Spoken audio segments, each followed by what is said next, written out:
I love U.S. men's soccer. I absolutely love U.S. men's soccer. I love U.S. women's soccer as well. Absolutely. But it's the men that I'm concerned about. So I actually made a video a couple days ago about like Greg Berhalter and the coaching issues and the even greater issues with USSF regarding U.S. men's soccer. But gosh, it was just so. It was really impassioned. It was really riled up, and I know that we need that now. But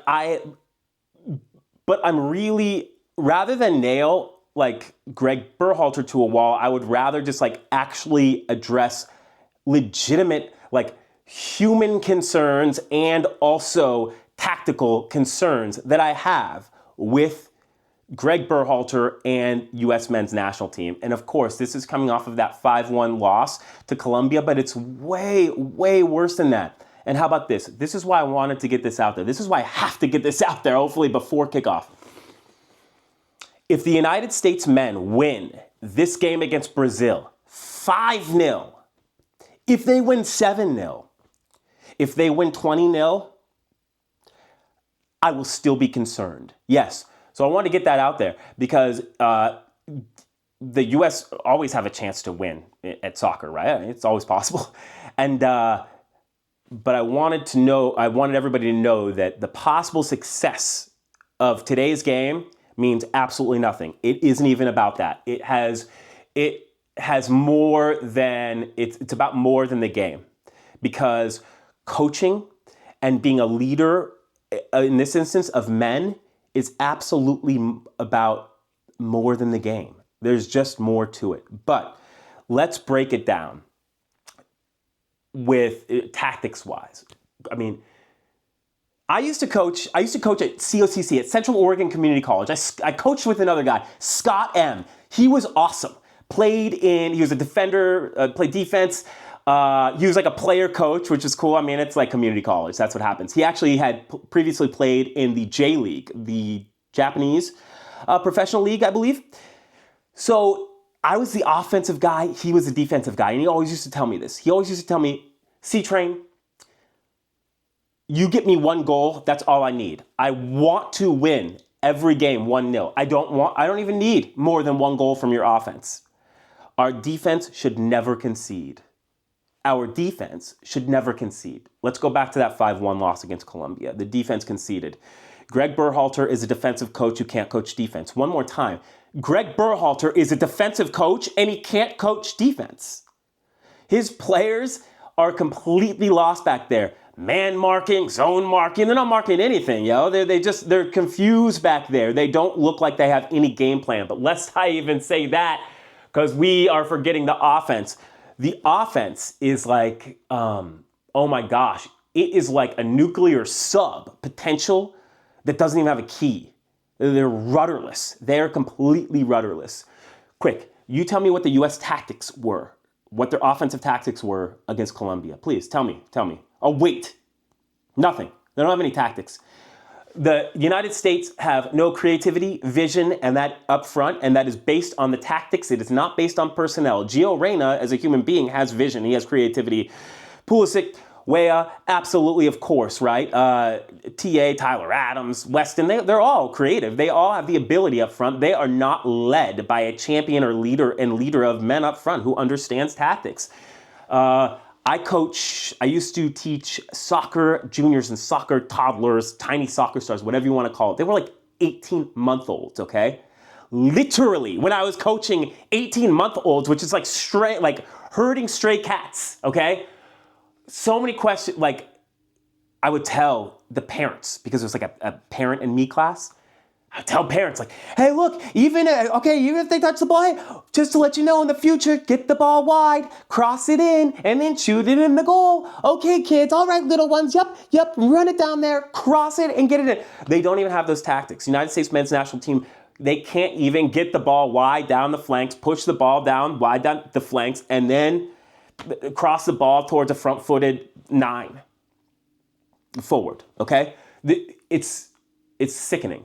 Like, I've reviewed lots of the tape, but But let's talk about stats then. It's like, C-Train, I get it. Don't like Coach Greg Berhalter, and like you're talking about tactics. Well, let's talk about statistics.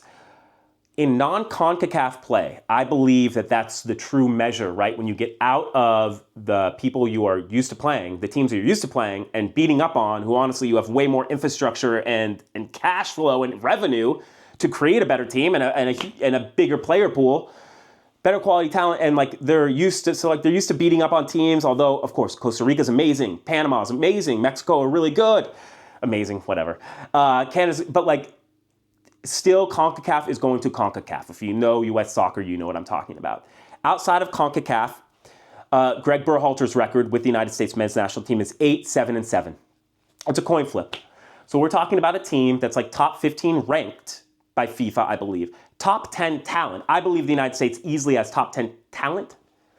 And they can't, and the 8-7-7. It's like a flip a coin, whether they're going to win, lose, or draw. That isn't good enough. I know that's not good enough for you. That's not good enough for me. And it can't be good enough for U.S. soccer. So the last thing I'm going to bring up, because we've talked about statistics, we've talked about tactics. How about being a leader of men, in this case, of people, young men, and a developer of youth? Allegedly, before last World Cup, Greg Berhalter told Giovanni Reyna that he wouldn't be that he would be on the squad, but he wouldn't be getting a lot of playing time. Again, he told one of the team's best players, and excuse me, maybe one of the truest talents that United States soccer have had in a while, although he's sort of mercurial of nature. Yeah, say that 3 times. That is manipulation. Or I believe, in my opinion, allegedly, whatever, that is a manipulative tactic. You don't know all the conditions when you get there. Like, you don't know what's going to happen. Coach needs to instill confidence, a full level of confidence in any member of his squad. Like, he needs to tell Gio, like, look, you're one of the better players out there. When you get in, you got to make the difference, because you're a difference maker out there. When you get that's better than saying, hey, just to let you know, I'm not going to play you that much and stuff like that. What if you need him? What do you have to play him? You should have to play. You should believe that every single player that you bring to the World Cup is capable of playing. So you can't tell. You just simply can't tell a player the opposite. It's manipulative tactics. It's disingenuous. It's not the right way, man, to lead a team. It's not the right way to lead men. Okay, and then again, so that leads me to believe that it's possible that like Greg Berhalter like legitimately has these manipulative sort of scumbag tactics. And then we look back at that event and like he allegedly, in I believe 1991 or 1992, like allegedly kicked his now wife, Rosalind, at a bar or outside of a bar. He like literally, allegedly, and he's confessed to this, allegedly kicked. That's abuse. That's abuse. When one person gets frustrated at a bar and kicks their spouse, allegedly, that is abuse. Like, I don't know, it doesn't add up for me. I don't like this. I've never abused anybody. Like, I haven't kicked anybody before. What's going on? Reasonable people generally don't like allegedly abuse their spouses at bars. And of course I'm going to bring this up. This should be brought up. This is a person in charge of young men. So got it. So interesting. So a coach who allegedly manipulated a player, one of his best players, by saying, oh yeah, I'm going to take you, but you probably won't even get in. You probably won't get any playing time. Is the same one who also allegedly abused his spouse, kicked her, which he admitted to, but still going to say allegedly because it's like, who knows? That guy's going to come after.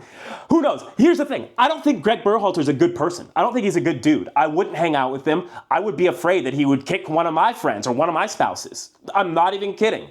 Like, why wouldn't he? Like, he's done it before. And also, he's manipulated. So it's like, I don't know what you look for in a good person or a good coach, but like manipulation and alleged abuse is like really at the bottom of the list. How about this? I used to work for desert recreation, for like a recreation district, okay? He wouldn't get hired. He couldn't coach with me. Do you understand that? No, I'm not kidding. Like, he wouldn't get hired to coach with him, soccer with me, and he's allowed to coach at the highest level. And I just have to say this, I've been coaching like legitimately since I was 13 years old. So like off and on 26 years for me. I mean, what does he coach? Like one or two? Like horribly? What was this, like, what did he do? Coach a couple years with the Columbus Crew, something like that before this job? Before he like got a nepotism, got in? Feel like nepotism? Probably, because that's the way. It's not, look, it doesn't add up. It's failed. His contract like wasn't brought up with the United States soccer team again, Berhalter's, and then like somehow he got in again, and he's losing, and nobody's having fun, and like everybody seems pretty miserable. The fans are definitely miserable. So I think it's time for a change. And you know what? I'll wrap this up real quick.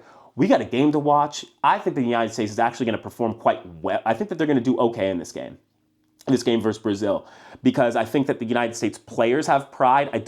Greg Berhalter, I don't believe has pride, in my opinion. I don't think he has any. It would be tough for a human being to have pride who's also a manipulator and an alleged abuser. Okay? That's tough. I don't know really what kind of, maybe he has pride in allegedly kicking people, spouses, but that's difficult. I'm not him. You know, I don't want to be him, and I don't want to be around him, and the players don't want to be around him. Okay, here are a couple coaches that could lead the United States to a place finish and or possibly a finals finish in the next World Cup, but only if they. So actually, here I'm going to say this real quick. Okay, give you a couple names. Pep Guardiola. He is a mastermind, success, and a tactician. If you're going to lose, at least with losing with Pep, you're going to lose in style, and you're going to know what you're doing. Jurgen Klopp. I really like Jurgen Klopp. Master of the Reds. Master at Anfield. Legendary Liverpool coach. We love Jurgen Klopp. I think Jurgen Klopp on U.S. men's national team would be everything that we wanted Jurgen Klinsmann to be, and more. Last but not least, Jose Mourinho. Yes, the chosen one. I would most definitely love for Jose Mourinho, who has actually talked about coaching U.S. men's national team, to coach the U.S. men's national team. He has an impeccable record. He is an absolute soccer genius. And again, if you're going to lose at home in the United States men's national team, you should definitely lose with a coach who has a good reputation and at least go out swinging. Don't go out in the fetal position like how Greg Berhalter is going to go out. Got a cough one second. Sorry, excuse me. But yep, I'm just going to wrap that up. That's it. It's difficult. This is a difficult time. Actually, this is what I was going to say. This stinks to say this. I wanted to get this out, though, because I actually believe that it might. I gave you those three choices for a next coach, a future coach. I think it's too late for 2026. I think that Greg Berhalter has infected the culture of U.S. men's national team and poisoned the minds of those young, of the youth, like Giovanni Reyna, and just trounced his confidence just because, essentially, for no reason, telling him he's not going to play. True manipulative tactic. I don't know what's wrong with Greg Berhalter, but I don't. It's like he needs interpersonal communication classes. I don't know. But I actually think it's too late. I think that the Greg Berhalter virus has spread and infected all of U.S. men's soccer. And I do not think that I think that the chance is slim to none of their success, because in order to have a winning program, you have to lay the infrastructure. It takes a little bit of time. It takes motivation and development.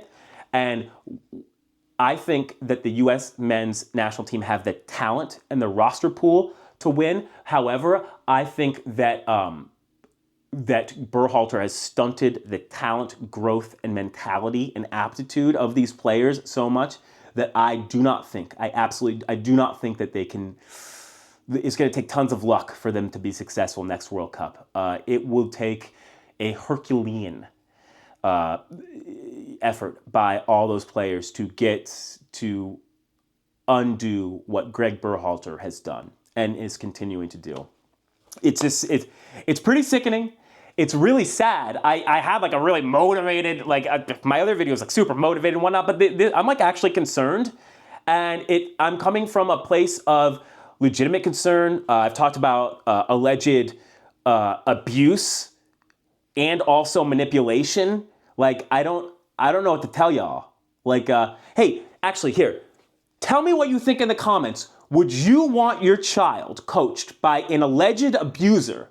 And also, would you want a coach, another man, telling your child that everything that they've worked for, that they can get into that World Cup, however, that because just they were them, that they weren't going to be playing for no actual reason?